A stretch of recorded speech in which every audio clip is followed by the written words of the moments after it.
Darren here.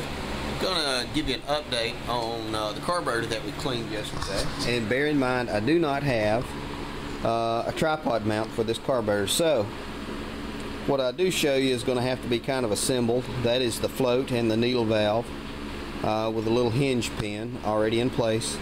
The float does indeed float. I've already cleaned and blown out all the little channels and nooks and crannies on this carburetor, and it came out really nice inside and out. And now I'll show you the bowl.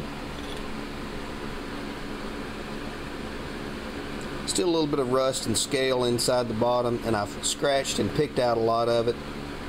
That is about as clean as it's going to get, and that's all right with me. It's a lawnmower. So now I'm going to go ahead and put the bowl on, put the bowl nut. The gaskets are still good on the bowl and the bowl nut, and then we're going to flip it around and put a couple other screws in, and then we'll put it on there and try to crank this guy up. More to come, guys. Okay guys, the bowl is in place. The nice thing about it is it actually has a drain on the side, and I positioned it to where it was originally, so I can access it from the front of the lawnmower if I need to drain the fuel out of this guy again. And I've put in one screw right here, and then we're going to put the idle screw and try to set it dry, or set it rough, because I did count the amount of threads that it took to get it out, so we have kind of a rough idea, and that's what I mean by rough. And go ahead and get that in place. More to come. And again, we're getting the carburetor put back in place. I actually went ahead and referred to the photos I took yesterday, because initially, if you're not paying attention, or if you're busy, or if you do like 2 or 3 different ones in a certain amount of time, there's a potential to get them confused, and I did. I actually had run it here, and then I looked back at the pictures. If you have a camera, take pictures. If you take one, take 3. So I was able to put that in the right place. And again, this is a Honda GCV 160, 5.5 horsepower. Runs good, or it did run. See if we can get it running again. More to come. This is actually a pretty critical piece. In addition to having a gasket, it's gasket on both sides, this is the heat shield. It's going to go right there to ensure that it does not leak and we don't have any vapor locking problems, and well, no fires too. That's good. That's a good thing. So got this guy all set up. We're going to go ahead and start putting a couple of bolts on, and I'm going to have to put the camera down for this, guys. It's kind of hard not being able to set it up on a tripod, like I said, but you run one bolt through. Got that one bolt in right there, and that leaves that gasket kind of hanging at an odd angle. Lift it up with your finger, and then run the other bolt through, and then just thread it through all the little pieces and parts. Don't forget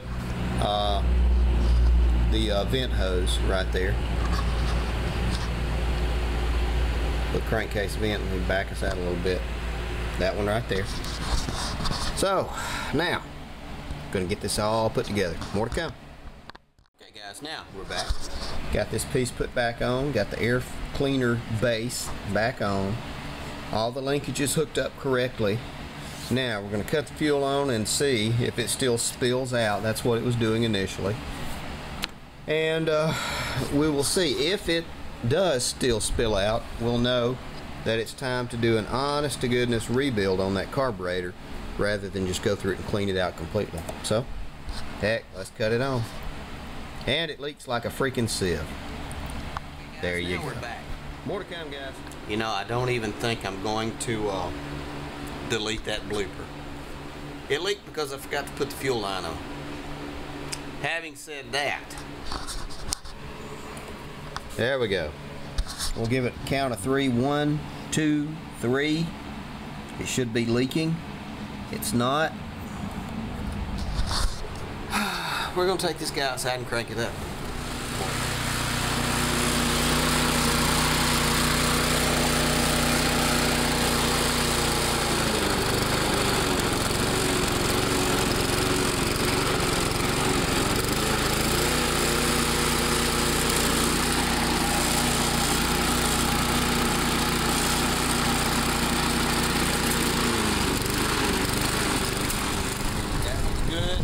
we are ready to cut grass with that one.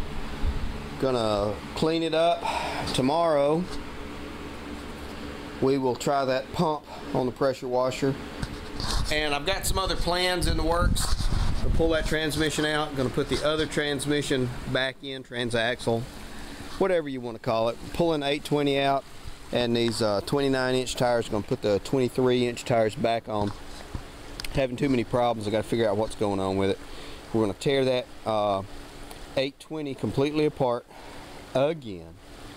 We're going to go through it again, and then we are going to order the piece that I need. I swear, if I had the money, money's kind of tight right now. If I had the money, I'd just buy a new 820. They're great, and if you can get a good one, it's fantastic. But actually, I had some stuff I need to go do today to do some riding, to check some stuff, but I couldn't because I can't trust that transmission because the shifter rod's about to break. This weekend we're having a bunch of heathen children over, and we're going to do Easter eggs. I think we're down about 15 dozen Easter eggs. No joke. It's going to be a good time. More to come. So that's what I got planned for this guy. I'm going to get it all straightened out, because if it's not dependable, I'll cut it up and make a new one. It's a shame, but that's just the way it is. Because I don't like walking. Speaking of all the Easter egging we're going to do this weekend, Daniel Trawick, Patrick Parsons, Andy, and Brandon. Y'all are welcome to come over. Bring your kids if you got them, or bring some family. And we're going to have about 30-40 people out here. We're dying, no joke, it's going to be 15 dozen eggs. And we'll probably get another 15 dozen before it's over with. It's something we do for all the kids, all the family. So, guys, if y'all are out in the area and you want to come by and buy freaking Easter eggs, you know where to come. I'm going in the house, wrapping the day up. Got some other plans. I won't even talk about that yet. Y'all gonna make some mayhem. But you thought this was over? Yeah, you know better than that. I just wanted to remind you, somebody you hate, somebody you can't stand, your congressman, yeah, your in-laws. Send this link to their email address. Y'all gonna make some mayhem.